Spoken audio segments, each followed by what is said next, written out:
If this is the first video I post, then y'all don't even know what I have been going through to get to this point. This is like the 5th video attempt that I have tried between not like feeling okay in front of a camera anymore, camera issues, background issues. I'm just over it. This is what you're getting for right now because this is what I have. And until I get, you know, the book girly wall of bookcases, this is all I have. This is what you're getting. So I'm over it. You got to start somewhere. Here we are. My name's Amanda. Hi, hello, welcome to my reading corner. I'm gonna start this channel by doing a monthly wrap up, but we're gonna do like the remix version because my little peanut brain up here, no worky. Last month, attempted to do a full monthly wrap up, and that video between camera overheating and whatnot and just not like being able to find my words took me literally 2 hours to film. And on top of that, it was a struggle the entire time because I read, I think, like 14 or 15 books last month and couldn't remember anything about like any of them. So we're gonna do this a little bit differently to not frustrate myself, and I'm just gonna have to not care that my brain doesn't work how other people's works. So we're just gonna try, okay? Let me back up a little bit. What I mean by I'm gonna do this differently is we are going to split the month in half. It is the middle of the month right now. It's currently July 17th, and if I don't make this now after already reading 8 books, there's no way I'm gonna make it at the end of the month. So yeah, taking a page out of Bestie Jessica from Peace Love Books, and we're just gonna do a mid-month wrap-up and then an end-of-the-month wrap-up and just call it. I'm looking at my Fable, okay? Because when I tell you I don't remember hardly anything, I don't remember hardly anything. I remember the general premise of this book, but I will probably butcher it, and I'm not gonna lie, I do not remember the names of the characters. First book of the month was Pugs and Kisses by I keep wanting to say Ferreira, by Farah Roshan. I did not love this book. I rated this book 2 stars. Here's why. First of all, I am not a lover of third-person POV, especially when it's in a romance. This entire book was written in third person. I got over it, but there were some other not great things about this book. The opening scene is the main character's current partner cheating on her. Though I can handle it in books, it's one of my only triggers. I don't know if it's in the synopsis, if it's in the content warnings. I typically don't read either because I just don't care. I like to go into books blind, and I also like to be surprised by the content because I'm not often triggered. Literally, the only things I don't like in books are main characters cheating, which didn't happen, but main characters cheating and animal abuse or animal death. So as long as it doesn't really have that kind of stuff in it, hit me with your worst. I really don't care. Anyway, this book starts out with cheating, which wasn't my favorite, but again, it wasn't between the main characters, which is kind of jarring to open a book that way. But this book is about 2 veterinary doctors. One is just like a regular vet. The other one is a veterinary surgeon. And this takes place in New Orleans area of Louisiana, which is where Farah Roshan is from. So like, to my knowledge, pretty much all of her books take place in that setting, which is really cool because she goes really in depth to it because she is from that area. So it obviously, you know, is very atmospheric to that area. I did like that about it. And it was pretty cool having a story that was about 2 different vets.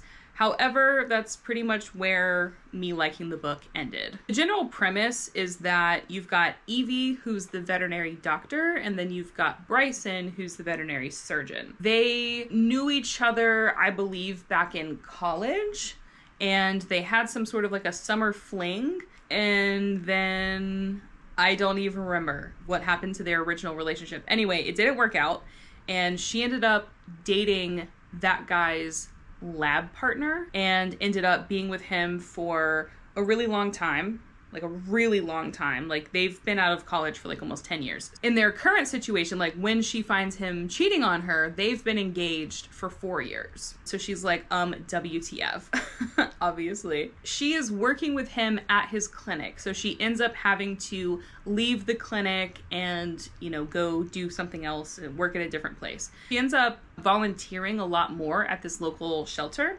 And she starts realizing that, like, it's in shambles and there's a lot of repairs that need to be done, but they don't have the money. Then they also find out that the owner of the building just recently passed away, and they got, like, a really good deal from that person where, because they're doing, like, charitable work, the guy that owned the building was renting it to them for $1 a year. Is that believable? Not really, but... whatever. So they've been renting it for $1 a year. Well, now that that guy has passed away and he left this building to his grandson or something, this guy is a dick. And he's going to try and sell the building. He's going to try and, you know, raise their rent and make it miserable for them. Veterinary surgeon guy, Bryson, I don't know. He, like, isn't in this town, but then comes back. They find each other again and... wow. See, God, like literally what even happened? Either way, they find each other again. They realize that they both want to save this veterinary shelter place, and they have to work together to make sure that that doesn't happen. And it has a happy ending. However, I really, really, really, really did not like the male main character in this book. It made the romance not believable for me, which just kind of ruined the entire book because it was a romance. So yeah. Anyways, I rated it 2 stars. It was not my favorite. Immediately following that, I read this baby, Full Tilt by Emma Scott. Now, I read this at the recommendation of one of my favorite book girlies on YouTube. Her name is Michaela. She made a video a little bit ago that I watched that is a recommendation video about books that don't have a traditional happily ever after ending.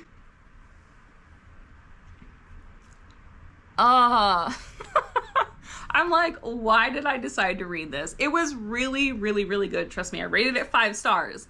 But I'm still like, why did you read that? This book follows Jonah and Casey. So Jonah is a glass blower artist, and Casey is a guitarist of a really popular rock band. Jonah lives in Vegas. Casey is in Vegas for one of their rock concerts, and Jonah also moonlights as a limo driver. So he's the limo driver for her band for the few days that they're in Las Vegas. This is how they meet. Casey, she's young, she has a lot of issues, and she is basically using alcohol to help her get through her problems.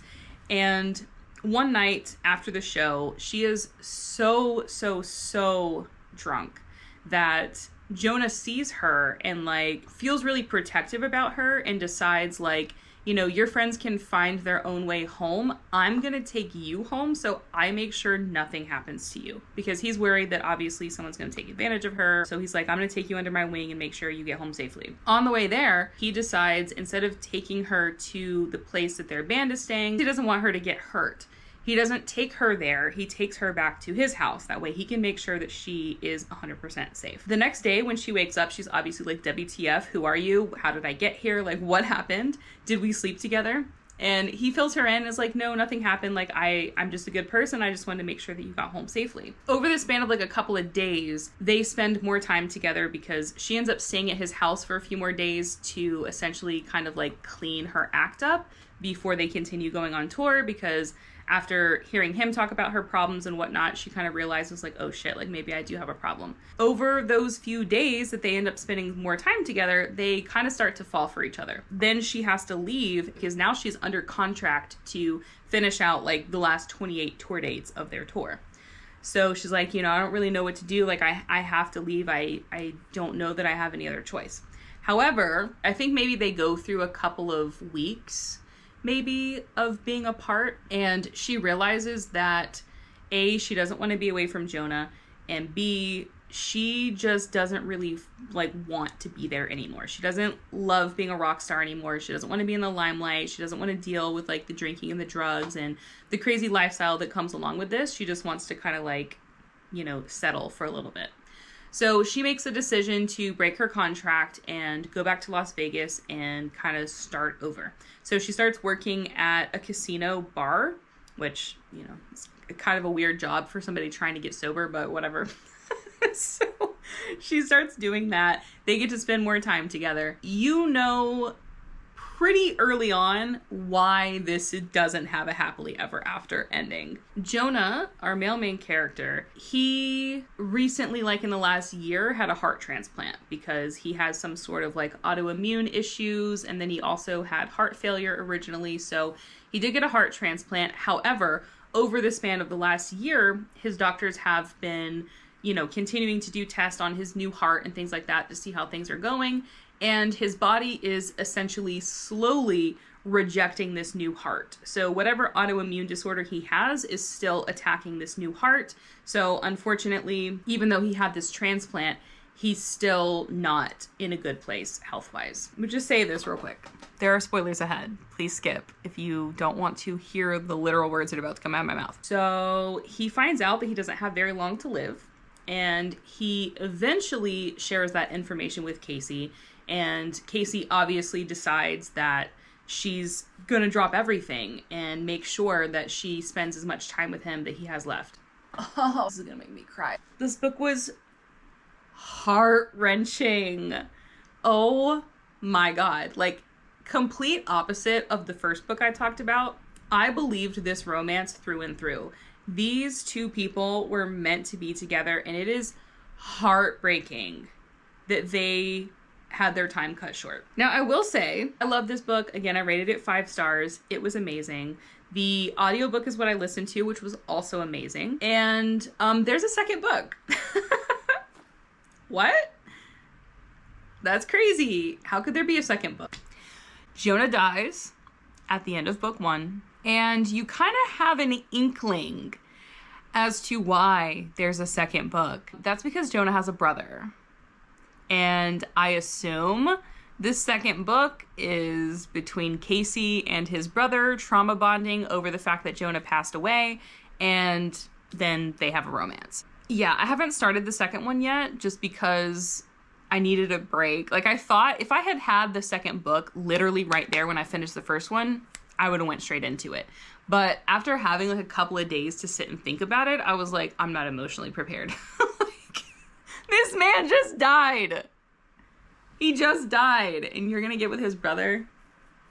I get it, but heartbreaking. Anyway, third book I read this month is called I Can't Even by Jen McKinley.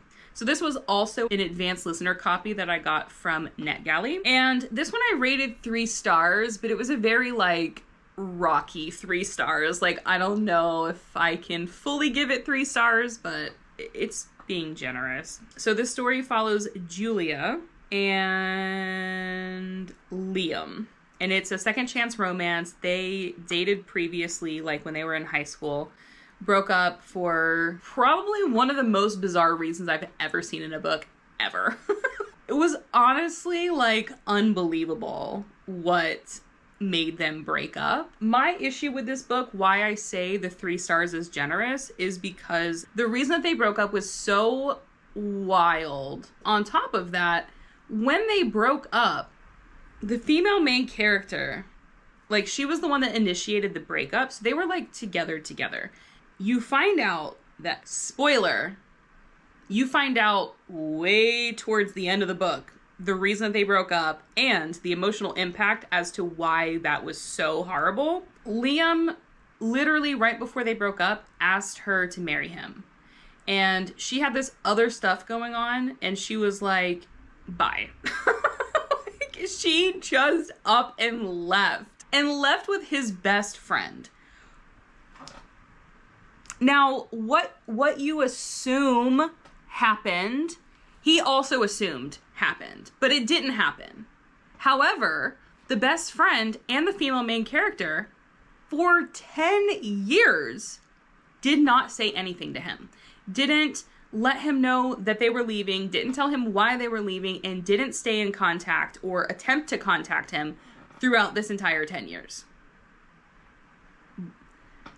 I don't care the reason. That's unforgivable. That's unforgivable. And then when you find out the reason, it's not even worth it.